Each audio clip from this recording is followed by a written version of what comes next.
One day ahead of schedule, members of Parliament agreed to break for the summer, but not before unanimously approving a motion that advances several bills through the parliamentary process.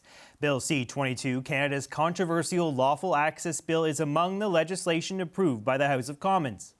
Government House Leader Stephen McKinnon joins me now. Nice to see you, Minister. Thanks for coming on. Thanks so much for having me. So Conservative leader Pierre Poilievre said today that this sitting has produced few concrete results for Canadians. He says unemployment is the second highest in the G7. Many young people in particular are struggling to find work. There's been negative economic growth in 3 of the last 4 quarters. Food inflation is high. What is your defense? What do you say to your critics? Well, first of all, not all of those figures are accurate. Second of all, this is one of the most productive legislative sittings in recent memory, including many measures that are designed specifically to help some of the people that he talks about. When you think of the groceries and essentials benefit, when you think about reducing the GST on homes for first-time home buyers, when you think about reducing income taxes, yes, we did reduce income taxes. And then when you consider that Mr. Poilievre and his entire caucus voted against virtually all of that. So it's always been perplexing to me to hear Mr. Poilievre evoke these themes and then systematically vote against some of the remedies and solutions that are proposed to deal with the very problems he purports to identify. This is a very intriguing, bewildering part of the House of Commons and of the dialogue that we have every day. When we get attacked with an unjustified trade war, they say we're having a hissy fit. When the Prime Minister is looking to grow our top line in terms of opportunities and investment and major projects and new business investment, they say he's traveling too much. The Conservatives have this bewildering set of policies where they seem to be against every possible solution to some of the issues that we face as a country. We think we're pretty confident that the issues that we've proposed have found a deep resonance among Canadians. The Conservatives are opposed not only to the content of your legislation, but also how you got it through in some instances. Let's talk about the tactics the government used to push some of this legislation through the House in this sitting. You relied on time allocation to shut down debate. By my count, I think the government invoked it 7 times in the last month. We heard from Green Party leader Elizabeth May. She says that democracy is being disrespected. This is the worst she's seen from a government, and she's been here a while. Do you think you've been too heavy-handed? Well, first of all, I would question whether Ms. May actually believes that. Secondly, well, let me give you one example. Lawful access, an issue where Canada is the last country in the G7 to have a lawful access regime. We made 3 separate attempts, 3 attempts to be accommodating, to listen to a variety of views, but this is something that law enforcement tells us. If we want to deal with extortion, if we want to deal with sexual exploitation, child pornography, this is an important thing to put in place. Support our law enforcement in that effort. 25 hours, JP, 25 hours spent at the Public Security Committee. Now, that's a filibuster, but the Conservatives have a choice. They can debate the issue for those 25 hours, or they can waste it by using obstructive tactics. There is enough time on the House of Commons calendar between committees and the House of Commons itself to fully debate all of these views. The problem is all of that time gets chewed up with these dilatory and other tactics that the opposition parties like to play. They are frankly games. And then we play this game every time at the end of the session where, yes, we put in place measures to ensure these bills get a vote. They get to a vote. A democratic vote in the House of Commons. That's what's occurred here, and it's occurred to Canadians' benefit because we've put in place the most robust crime agenda in a generation, maybe in history. 6 or 7 major criminal justice bills. The Liberal Party is the law and order party. The Conservatives are the party that kind of deals with conspiracy theories now. It's very intriguing to me to watch the evolution of the Conservative Party away from, this, my whole life, this law and order, cut the crime type party. They've moved away from that. They voted against all our bills. and they've moved into this conspiracy theory, rabbit hole, tinfoil hat kind of world that I think a lot of conservatives are even quite uneasy with. In fairness to the conservatives, it's not just them who are raising questions about C-22, right? And there are serious concerns about new provisions that will allow some of these internet companies to retain people's metadata for up to 6 months, I think, after an amendment was made. Some people are concerned that that has some privacy implications. So it's not just conservatives who are raising concerns about this legislation. We heard from the NDP and the Greens today, who also said they do not want to see this bill go through, do not want to see it fast-tracked at the very least. I take your point about a lot of committee study, but they only got this bill in May. It's now June 18th. There wasn't really that much time to parse through legislation that was so consequential, right? Not to get too technical with you, but C2, the border bill, Yes. Immigration measures, criminal justice measures, a lawful access regime. We listened to the Conservatives and split that bill. Then we had C12, again, a bill with ambition in terms of criminal justice. We to put water in the wine there.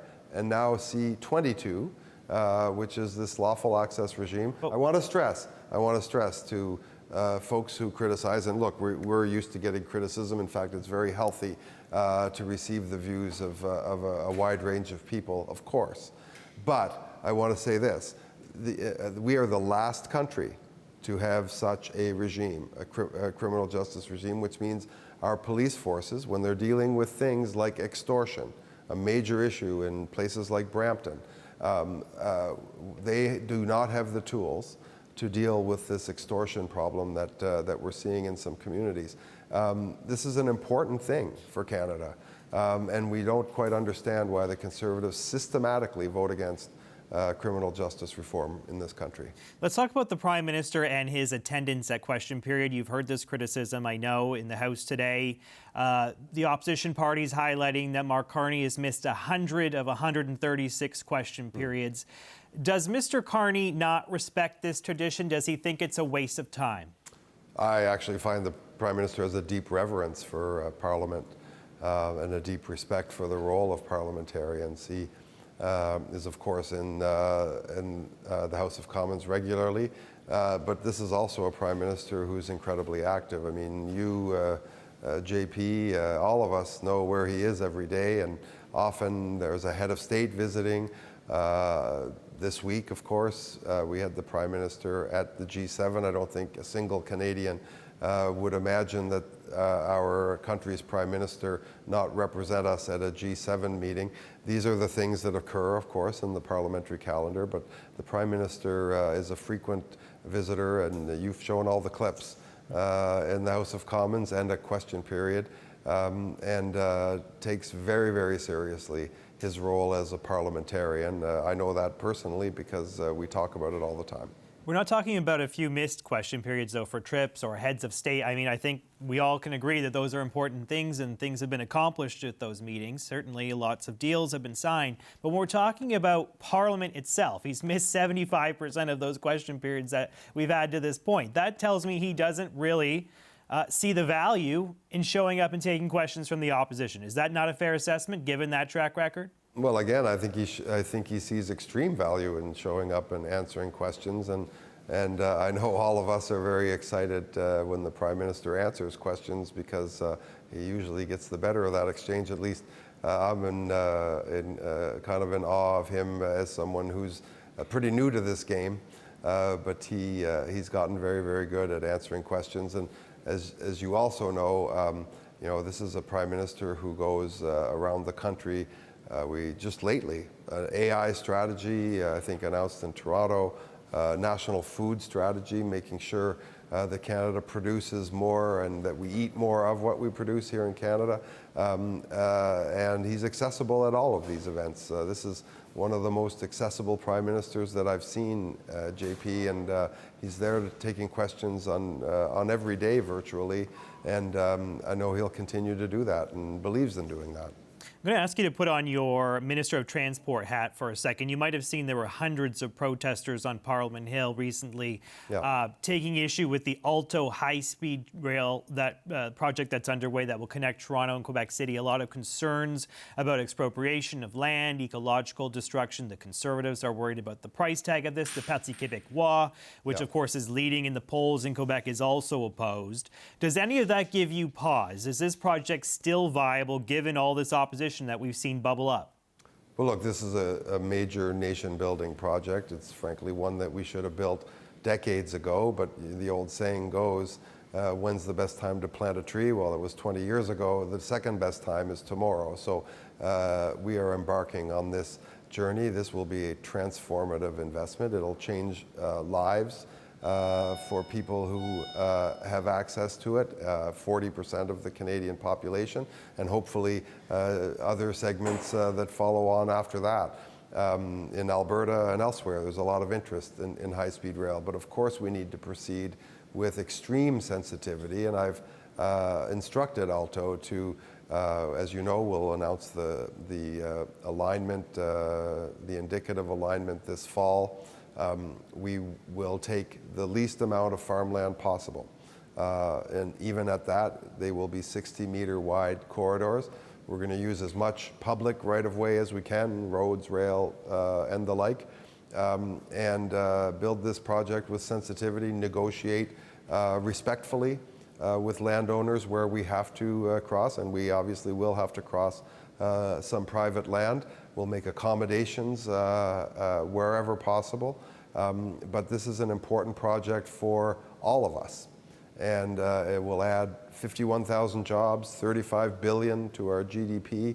It's an extremely important project. It'll connect to public transit in all of the places that it stops. We'll connect to via rail in all of the places that it stops. And so, JP, this is a project that we're going to forge ahead on respectfully but firmly, because it's very much in the interests of our country. And just quickly before I let you go, of course, vacancies in the House are piling up. We know that some folks are resigning to run for office elsewhere. They're trying their hand at something else. There will be 6 vacancies within a matter of weeks. When can we expect by-elections? Do you intend to hold them all at once? Are you going to peter them out over the summer? When can we see people go to the polls in some of these ridings? Well, as you mentioned, there are several departures announced, some that may have different effective dates. As you know, that's a pretty key and important fact when someone's resignation date occurs. So it's pretty hard to judge, as seen from right here, right now, JP, what the timing of those might be. We know what the timing must be. It must be within 6 months, but we'll keep an eye on I think the Conservative MP, for example, is leaving at the end of August. So, you know, as far as Parliament's concerned and her riding is concerned, they have a member of Parliament until the day that she resigns. All right, let's leave it there. Thank you so much, Government House Leader and Transport Minister Stephen McKinnon. Nice to see you, sir. Thanks for coming on. Thanks for having me.